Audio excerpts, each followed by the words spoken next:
For me, the purpose of the 4-week vacation is to prove that my business and my team can do the things it needs to give a great client experience without me having to be involved. You're listening to the Profit by Design podcast, episode 28.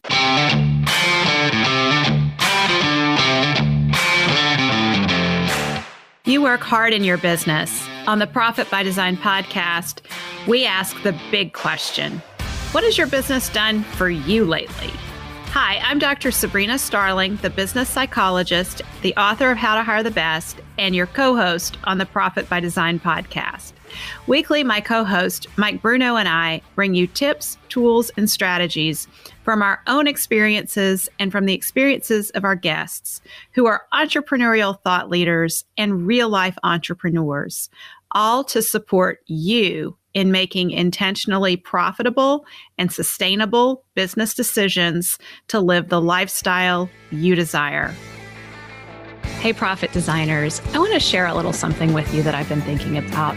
Ever since our Breakthroughs on the Bayou 4-week vacation retreat just a few weeks ago, it's really been on my mind how almost every business owner who was in that room when we did follow-up calls with them the week after the retreat opened the call by commenting on how the experience was different for them because they felt so connected, so safe, so supported, and that they were amongst a group of people who were invested in their success, who wanted to give and share and help them.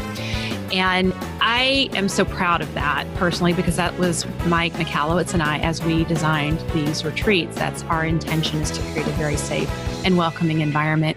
And we have been very fortunate that we've been able to really bring in the A-player small business owners in our worlds who attend these retreats.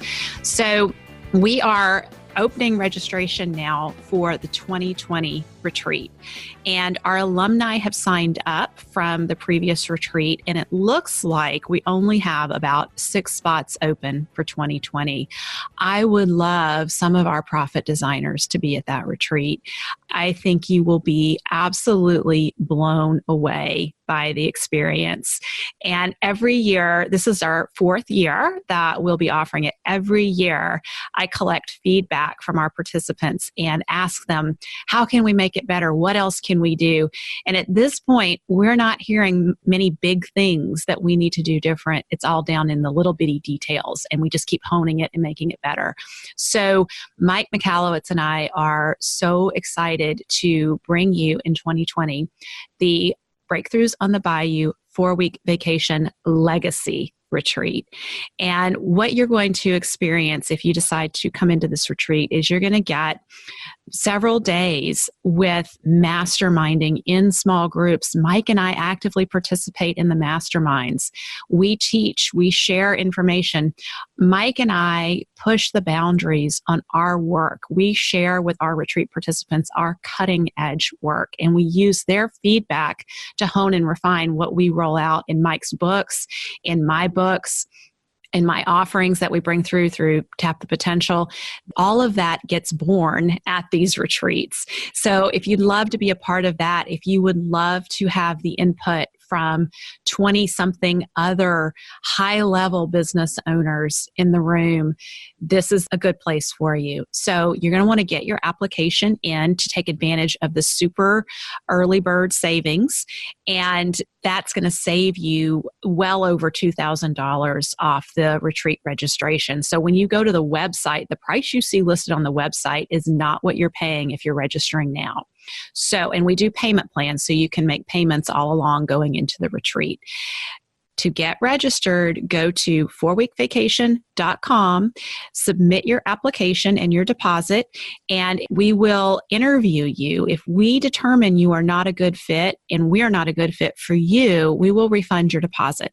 But we only want serious people looking at this retreat and getting on the phone with us. So we do have you put in a deposit to put your application in, but we will refund it if we decide it's not a good fit. So 4weekvacation.com. And while you are there, be sure to check out my 4-week vacation jumpstart guide. I give you some critical first steps to move your business in the direction of a 4-week vacation. All of that is available at 4weekvacation.com. Hey, Profit Designers. On today's episode, you're going to get to listen in on an interview between myself and John Briggs. When I interviewed John, he was 2 weeks away from his 4-week vacation. As this episode drops, he's on his 4-week vacation. So, John, if you're listening, I hope you're enjoying yourself. John has a very interesting story. Just the mere fact that he's an accountant, a tax accountant, and this is the middle of the highest part of the tax season for tax accountants, the busiest time of year, and he's taken his 4-week vacation. He's going to share how he got there with us. It wasn't always like that. He's been working on this for quite a while, and he's going to share with us what he has been through, the mindset shifts that he had to make. He and I actually get into a very interesting discussion around mindset and the 4-week vacation. I share some of my own mindset issues that I grappled with as I went on my 4-week vacation. John is also going to share with us how in the final months, just as he was getting ready to go on his 4-week vacation, one critical piece had not come together.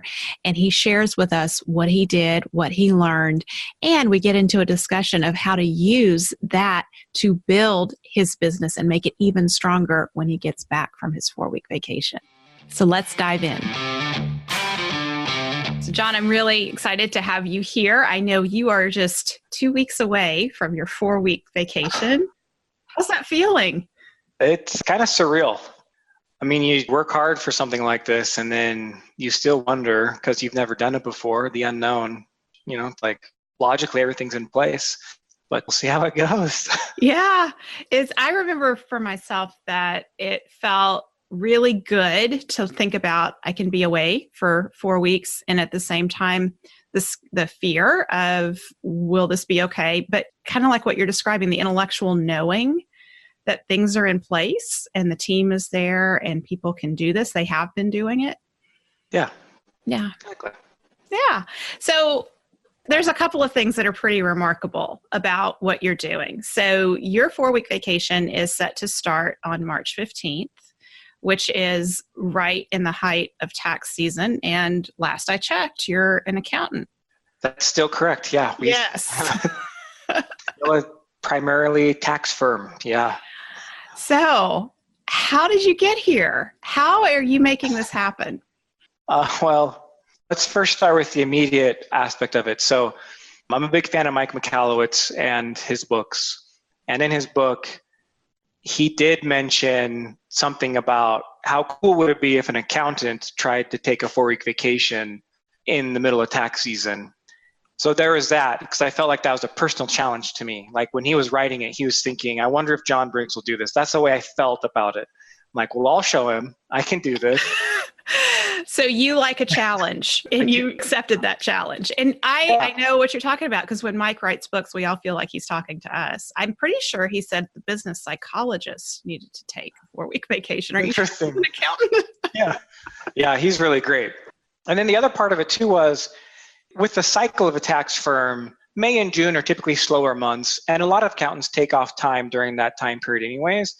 But frankly, I felt like it would be cheating, because for me, the purpose of the 4-week vacation is to prove that my business and my team can do the things it needs to give a great client experience without me having to be involved. And if I took it in May and June, the opportunities for them to prove themselves are just so limited anyways, because clients typically don't bother us in May and June. And I don't know, just the world's been trained, I can't get a hold of my accountant in May and June type of thing. So it felt kind of like cheating. So I just thought, if I really want to prove that my business is capable of doing this, the best time to do that is in the busiest time that they would need me. And so we've worked towards that, and they've known about it. So ideally, hopefully, they're telling me that they're prepared for it. Yeah. So how long have you been working towards this? Well, I mean, really 3 years. 3 years. Yeah. Wow. And I can't, actually might have been you who planted the seed at one of like a Profit First Mastery event where you started talking about the 4-week vacation. And then that was like, yeah, I should be able to do that. And if I can't do that, then really I just own a job instead of a business. And so we have had systems for many years, but it wasn't until that point where we started honing it in to let's make sure these systems actually work. So we started reviewing 1 or 2 systems each week in our team meetings. We started adjusting them. We tried to get people to feel more accountable. We started implementing one-on-one meetings. We read this book called Meeting Sucks by Cameron Herold. It has a good structure that we've adapted to our own business, but like one-on-one meetings, which I know you're a big proponent of, things like that to help it minimize interruptions, and just slowly with the systems and debriefs, we've gotten to the point where people can function on their own without feeling like they have to ask permission. Now they feel like they own their responsibility as opposed to being a task rabbit. Yes. And that's a big distinction between delegating a task and somebody just gets a task done and they're checking it off their list versus owning the task and owning the responsibility for the result. I think that's the critical mindset shift that we as entrepreneurs have to make when we are delegating, that we're communicating. I'm not just handing something off to you and you're going to check back with you to make sure it's done, that we're handing off a result. That person is responsible. And as we make that shift, it changes how we communicate with our team about that responsibility. For sure. And I think part of the mindset too, especially as leaders, is I don't know if everyone's like me. I know they're not like me, but when I have a team member come in, there is this element of just empowerment that I feel happiness by being able to give the answer to my team members, because it feels like you can rely on me and you just did. So I have a question and I give them the answer.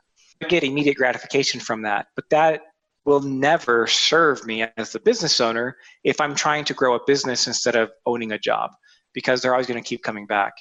And so that's been, for me, the hardest shift over these 3 years is not immediately defaulting to, let me answer your question, instead to ask, what do you think we should do?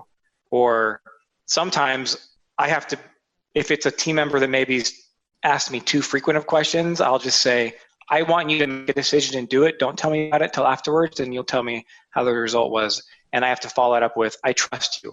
I've said that a lot. I trust you. And it's hard sometimes because they're probably going to make the wrong decision or the decision you wouldn't make, but nothing's put us out of business on any of these wrong decisions. And the growth that they've gotten from that experience has been monumental in our business getting to this point where I can actually take 4 weeks off. Yes. So I just want to underscore those key words that you said. I trust you.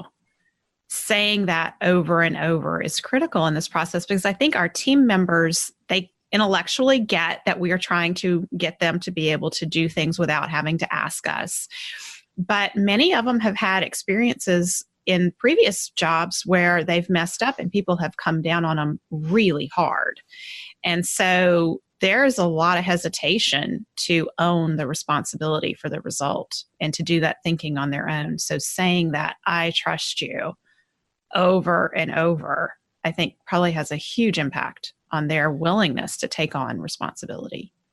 Yeah, I think you're right. In fact, I had a team member, I think just last week, she told me, she's like, look, I got to tell you something. And she closes the door. So I'm like, okay, here we go. Like, mentally prepare myself. This is going to be big. Is she going to quit or what? She's like, you remind me a lot of a family member in her life who maybe doesn't always respond well to her or make her feel good, or maybe blows up at her. And she says, so there's elements of you that remind me of that. But every time I've made a mistake, you've always surprised me because you never react the way I'm expecting you to, like this family member in my life. Because I don't come down on her, right? You can't blow up on your team members if they make a mistake, or they're going to be so paralyzed to make decisions on their own. And so that felt really good, because it's basically 3 years of effort of me trying to get to that point of being that person where people can make mistakes and I thank them for it type of scenario, Yes. And that's something that I've heard Mike talk a lot about, and I learned that from him too, is that when someone makes a mistake, you thank them. thank you for trying. And now let's learn from it. I love that. And I want to put on my psychologist hat here a minute and just comment on what your team member is sharing with you. That's huge that she has that level of trust in you to confide something like that. That's something she's been dealing with for a long time. And that's trauma. And so many people have that kind of psychological trauma where people have, not responded well to them when they have messed up through their lives. A lot of us learn it in childhood, with critical parents or, or teachers or whatever. And we carry that with us into the workplace. And so psychologically speaking, it sounds like you've given her a corrective emotional experience. Okay. Yeah. And that's a big thing. So, and why it's a big thing is because probably she's going to go on in her life from now on. She may always have a sensitivity to someone's going to get harsh with her or criticize her, but she's going to remember, you know what? Not everyone is like that. There are some people that are safe. I can trust them and I'm going to get a better reaction out of them.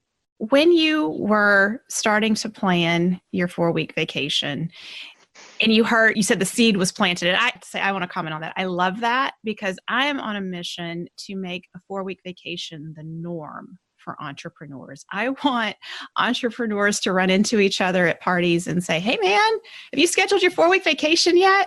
Like, I want that to be the conversation. I don't want the conversation to be, oh my gosh, I'm working 70, 80 hours a week and I'm so tired and I can't sleep and I'm totally run down. I want to shift that conversation. So I love that seed was planted for you and that kind of got you going. When you first started thinking about it, what were you aware of that you thought, I know you get excited, but then the reality of, oh, I kind of have a journey I have to go on before I can do this. What happened next? Well, yeah. So the excitement only lasted as long enough to think about what that actually meant. And because for me, it was, 4 weeks off. Well, wouldn't that be darling? And then you're like, okay, let's make a list of all the things that I'm currently doing. And when you make that list, that was the first step. I'm like, let's make that list. I'm like, oh, this is a lot of stuff that I'm going to need to figure out to get off my plate. And a part of it is, unless you have the habit of delegating, you're not quite sure what to do. I know I had that. I was paralyzed, like, oh my gosh, other people are going to do this. I have to give up control. What if they don't do it as well as I do? What if they're not going to do it as fast as I do? What if my customers start? So you have all these questions, and I think John Bates calls it like the monkey mind right in the back. Yes. Just buckle that guy in him, tell him to shut up, but he's still there, right? So that was the first step, and then we just systematically did it. I would once a quarter make a list of things that I was doing, and I'd look at, okay, can I get this off my plate? For my business, that required key hires, which technically takes away from profitability in the short run, but in the long run, obviously it's going to pay off because then the business functions, but you have to plan for that, right? Cash flow, livelihood. So I had to plan for kind of some investment into my business, knowing that I'm not going to be as profitable, so that I can get to the point where my compensation is time as opposed to cash. And that was important. But again, it was a process. So every 3 months I'd sit down, I'd make a new list, and then I'd work at it. And I definitely got to the point where I needed outside help because I just felt like I was blinded and not making any progress. And that was good to always get an outside consultant's point of view because they're not married to your business the way you are emotionally, and they can see things without the emotion, which is most of the time a really good, it's really good for the owner to have that. Well, and I also think that when you're bringing in a consultant or a coach, you're bringing in expertise, people who have taken others through the process. So it's not just that you have blind spots. There's some just things that we don't know. And that outside person can look at our business and say, okay, you can just shift this over here and you don't have to do 20 things to get that to happen. You can just do this one thing and it'll shortcut. So when it comes to I know your business is really strong in systems. So I know that as you started this process, you had the systems in place. So it sounds like for you, it was the delegation and being able to just give up that control, which was the biggest hurdle. And then the key hires and looking at how you're going to make that happen. So for me, when I started working on it, it was systems. I had I would call them skeletal systems. They didn't have many muscles. And so I really had to put the muscles in place in my systems. And I'm someone who very easily delegates. I'm more prone to delegate by tossing than to over control. So that was my challenge. And I think everybody coming into this is, we have our different strengths and weaknesses in our businesses that we have to grapple with to get to the 4-week vacation.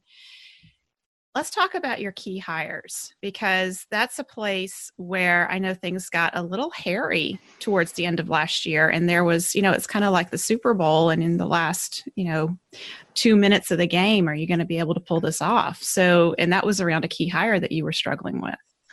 Yeah. So the last biggest task that was on my plate that I needed to take off was being the technical reviewer for the tax returns. Before this year, all my staff accountants' tax returns landed on my desk. I was the final eyes on it, even though they're doing a lot of the work. So I'm dealing with thousands of returns that I'm personally responsible for every year. And that took hours and hours and hours and hours every tax season. So I knew I needed someone who had the knowledge and experience. So they weren't going to be cheap, for one, and need to fit our culture. We have a very unique culture for an accounting firm.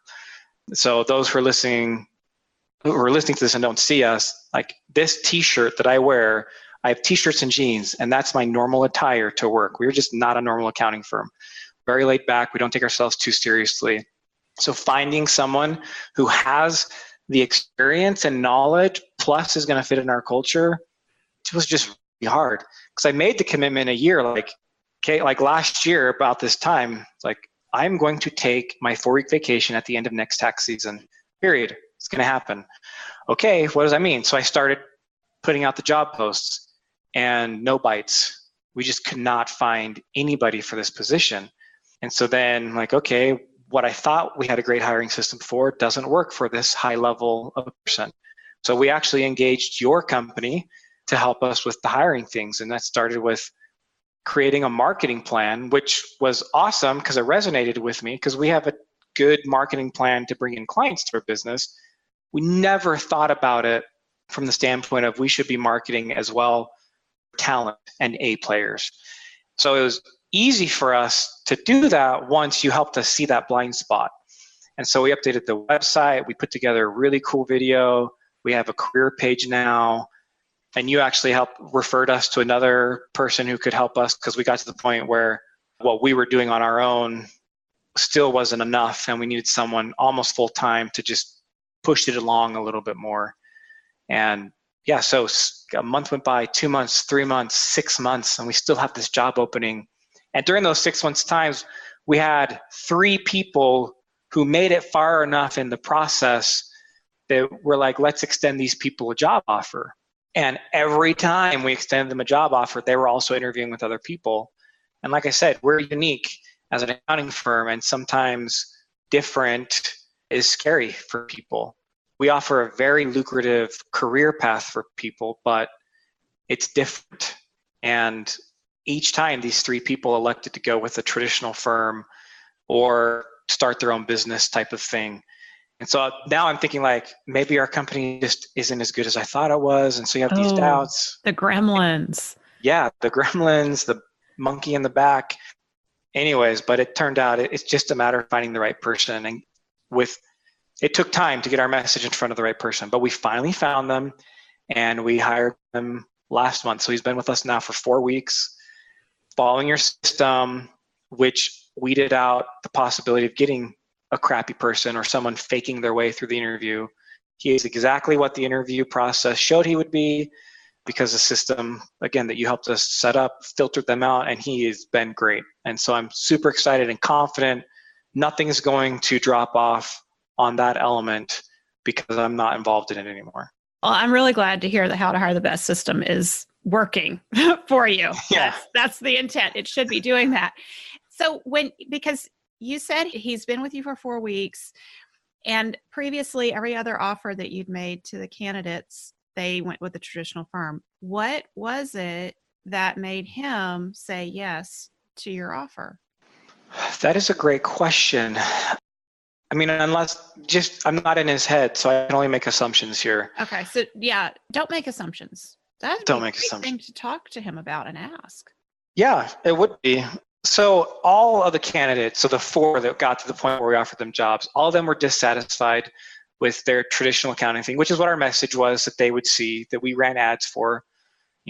I think you saw the video. It starts with a boxer getting punched in the face in slow motion. So you see the cheek kind of indent and whatever. And then it's like, the text is, do you feel this way with your job, or something like that? So our message resonated with the people who were dissatisfied with their current job. 2 of them had the entrepreneurial dream, which is kind of a needed element in the way we grow our professionals and help them make a lucrative career for themselves, which is why it's hard to find those people, because most accountants are just happy to sit at their desk and not talk to clients and just plug in numbers. But we need our people to be able to just have human interaction. And so these other candidates, one, she just kept mentioning her business name. I even came up with a business name. I've been thinking about doing this for a year. And at the end of the day, she elected to go with starting her own business instead of joining us. The other guy I was interviewing was someone, and he was going to be a staff accountant and then supposedly be able to buy out this other guy as the owner. And for whatever reason, that feels more familiar. I think that's why the other guy went with that. And the other one I feel like was more of a desperation offer on our part before we had the right systems in place, and we lucked out and they just said no. So I didn't really put too much thought into why they said no. I love that you say we lucked out and they said no, because you're recognizing that would have been a problem down the road. It might have gotten you through your 4-week vacation, but there could have been problems. It would have been big problems. Yeah. And then for him, I just felt like the timing was right. He had enough of the entrepreneurial spirit, but not too much where he'd already thought about creating his own business. He was just completely burnt out and dissatisfied with the culture and environment he had there, and the constant changes, and none of the changes are ever in the employee's benefit. And then he saw our structure, and even within the first 4 weeks, just certain things, you can see him light up when we talk about things for his career path. He's like, wait, what? Like, yeah, like I get it. Like, you can't get all the information in an interview process. It's just too much for somebody. But yeah, he's even more excited now than he was 4 weeks ago when he started. Well, that's a good sign. Because the excitement usually tapers off. So if the excitement is going up after the first few weeks, you're the right path with the person.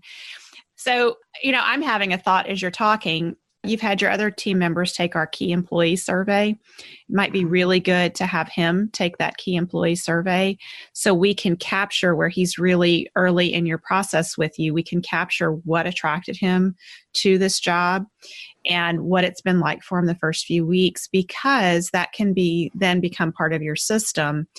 Because I'm assuming you're going to scale now that you have this higher level hiring process and system figured out.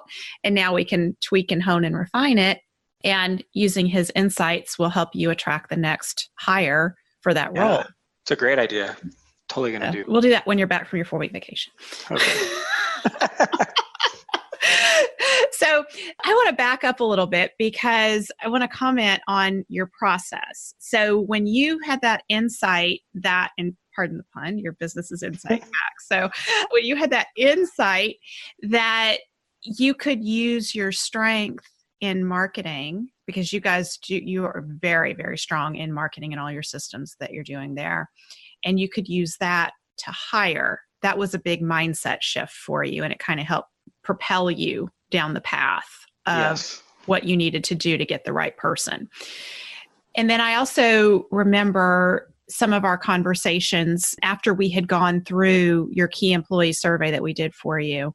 And there were so many comments from your team members about what a wonderful place it is to work, how it feels to work for you. And then there were some really good stories. As you and I were debriefing your key employee survey, there were some really good stories that started to come out that were not being captured in the video that you had initially created. So I'm kind of seeding here. Can you tell us about the golf club story? Yeah, which was a great story. So I have a team. We give bonuses. We try to give bonuses at the end of tax season, but I don't like to do it in just the typical traditional way of accounting. So one of the first things our new team members do is they fill out what we call 101 Dream List. And it has a list of categories and a list of questions. Basically, like, if you could travel anywhere, where would you go? If you could buy anything, what would you do? If you could learn anything, what would it be? Those types of things. And through that list, it gives me a pretty good idea of if I wanted to thank them unexpectedly, what they would appreciate. So one of the team members loves golf, and I saw him as a list. I love golf, so anything golf related would always be good. I've always wanted a new set of clubs, blah, blah, blah. So what I did is I told him, I go, hey, I need you to come with me to a prospect meeting.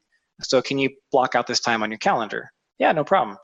So we get in the car, we're driving, and we recorded it after the fact. But anyways, so we're driving and we pull up and he's like, oh, this is weird. Like, are they located in this retail shop area? It's like, yeah, you'll see. And we pull in and we stopped and I said, hey, Lynn, I'm really sorry, but I deceived you. There's not a prospect meeting, but I want to take you in here and get you custom fitted golf clubs because I really appreciate the work that you did for me this tax season. And, he's a big Polynesian descendant type of guy. He's burly, but sweet. Anyways, I think he almost broke down, but he held it in. He was very appreciative, and it was a great experience. So then he got his custom fitted clubs, and I was with him during the whole process, and then he was having a blast. And so we just thanked him for that. So he told that story, which we then later included in some marketing videos. Yeah. And I think it's a key learning for us business owners, because when I heard you tell that story, I knew that was the tip of the iceberg, that you do stuff like that probably pretty regularly for your team. And so as we started talking about it, more and more things came out, like everybody works out together. And I thought, that's a little different. But none of that was being featured in your marketing video or that recruiting video that you had on your webpage. So this is the point I want to get across to our profit designers is when you have a great place to work, when you're a boss who really takes care of your team and you're looking out for them and you're really committed to their growth too, every day you're doing things in that direction. And some days you are doing wonderful things, big things. And many days it's just, you're appreciating them or saying thank you. But it's so much a part of the fabric of who you are, you don't really acknowledge it or see it as different. And what I want you all that are listening to hear, and hopefully you're hearing this in John's story, is that this is very different. It's very unusual. It's not the common experience for employees in a workplace, and especially not in a small business, to have that feeling. And so when you're trying to recruit, getting that uniqueness out and expressing that, and so that someone who's interested in working for you really does have a sense of, wow, this is a great place to work. Yeah. Don't take it for granted. So do you still have that video up, your recruiting video? Yeah, it's on the career page. I want to link to it in our show notes so our profit designers can take a look at that. It's a great example of, because you had to go back and recreate. You didn't have the video camera rolling when you took him to get the golf clubs. You weren't staging that. I mean, that was like, you never thought you'd put something like that out there on video. So you had to go back and recreate when you're creating the video, and you use some really good B-roll to tell that story and make it happen. Like it was really going on right there. Yeah. And honestly, the video turned out great, but we didn't spend any money on it. Like we just recorded it with the camera, and then we recorded Lynn telling a story. And it's a software that comes standard on Apple computers, and we just cut the videos. We didn't pay. Yeah, pretty sure it's iMovie. Yeah, that's what I use all the time too. You're right. It's right. I mean, nowadays it's just so you can do easy things like that without having to pay a company thousands of dollars to do it for you. Yeah. So now you have team. You have your systems in place. You're going to take your 4-week vacation. What are you planning to do on your 4-week vacation? Yeah, people ask that. They're like, where are you going? I'm like, not really anywhere, because I am such a lover of the great indoors. And so a staycation is the best thing for me. I do have on my bucket list, I love college basketball, and I've never been able to go to the Final Four because it's always during the busiest time of tax season. So I'm going to go to the Final Four this year. I have my hotel and plane tickets already set up, and I'll go with my kids on spring break, which I've never been able to do in the past because that's always been during tax season. So those are the only two like actual vacations, but I like to stay busy. So there's other things that I'm doing. I'm writing a book. I have another couple businesses that I own, so I'll spend some time working on those. But it'll be good and relaxing, and I won't be hostage isn't the right word because I love my clients and I want them to have a good experience, but I won't have to deal with their client needs for 4 weeks. They will be taken care of. Yeah. And you will be able to relax and recharge and pursue some other things that are important to you. So tell us about this book that you're writing, John. Well, so I've contracted with Mike Michalowicz to write a derivative book. So it's going to be Profit First for Microgyms. A microgym is basically anything that isn't a Globo gym, like a Gold Gym or a Vasa Fitness or 24-hour. Those models are more like they sell access to equipment. A microgym generally has coach-guided classes. So it's going to be Profit First that works for those because it is different than the generic book Profit First. And so there's some nuances that they should know about. And that's, I've been in that process already, but it's really hard in the middle of tax season to get too much time to write it. But I'm trying. So I'm in the process, but I'll have more dedicated time while I'm out. Absolutely. So we probably have some microgym owners listening to this. Do you have any resources that you want to share that you could, I know the book's going to be a little while coming out, but that might be helpful to get them on the path with Profit First? Yeah. So if they email me, john@incitetax.com, which is incite as in to incite a riot. That's how it's spelled, INCITE, tax. We have a 5 free day challenge. And what that challenge does is it breaks up 5 days in a row, 5 to 10 minutes of instruction and work that they need to do. At the end of the 5 days, they've run an assessment on their business to see kind of the cash flow health of where they're at. And it's free. They just need to email me and I can get them the link to sign up for that. And then it's not necessarily cash flow related, but a lot of microgyms always have the question, how should I pay my coach? Should I pay them as a 1099 contractor or should I pay them as an employee? Because there's a lot of opinions out there, and all those opinions are based on nothing other than opinions, and people saying their own opinions for years and years so much that they don't think there's any other possible way. We actually, with all of our experience, have real data to back up our suggestions. So we provide a checklist for them so they can just go through the checklist and determine if their coach should be a contractor or an employee. Fantastic. That sounds like a really helpful resource. And I want to save you a little trouble. If you shoot me the link, I'll put it in the show notes. That way, while you're on the 4-week vacation, you don't have to check email. My assistant will be monitoring my email, and she knows which ones go to who, and yeah, nothing will get missed. Fantastic. Good deal. So, John, I really appreciate your time with us today and the insights that you've shared with us. I think for our listeners, kind of as we close out here, some final words of wisdom. If somebody is just getting started on the path of the 4-week vacation, what would you offer to them as some encouragement? It's possible, and stop listening to the gremlin mind or the monkey mind and just put one step in front of the other. First step, make a list of all the tasks you do and figure out how to get them off your plate. And rinse and repeat every 3 months. Or if you can do it quicker, great, do it quicker. But like 3 months for me was a good pace. So I didn't feel pressure that I couldn't get my other work done. That to me was the one foot in front of the other. So I'm like, I don't know how to digest this elephant. Well, just take one step. And you first have to find out what it is you need to get off your plate. Start there. Yeah, that reminds me of when we were at ProfitCon, we heard one of the speakers talk about if you just do one system a week, what impact will that have on your business in a year?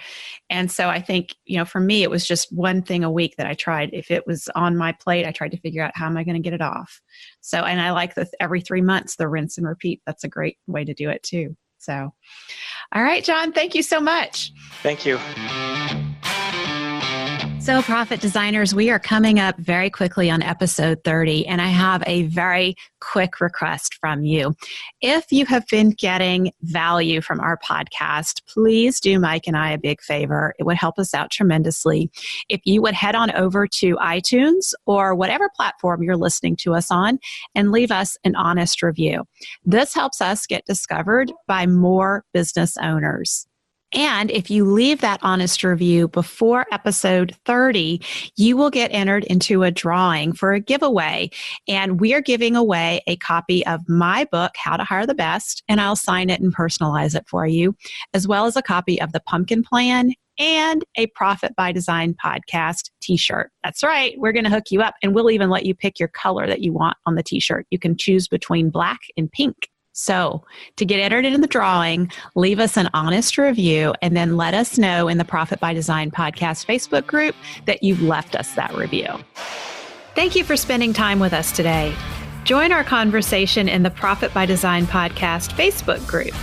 Share your thoughts on today's episode, ask us questions, and let us know what you want to hear about next. Visit our website at profitbydesignpodcast.com to access resources from our sponsors and tools we've created for you. Subscribe to the show on whatever platform you're listening to right now.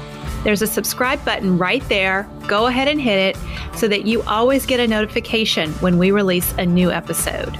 And finally, share our podcast with a friend if you know a friend who would enjoy it. Thanks again for listening. This is real life business. Keep your chin up, keep moving forward. You got this.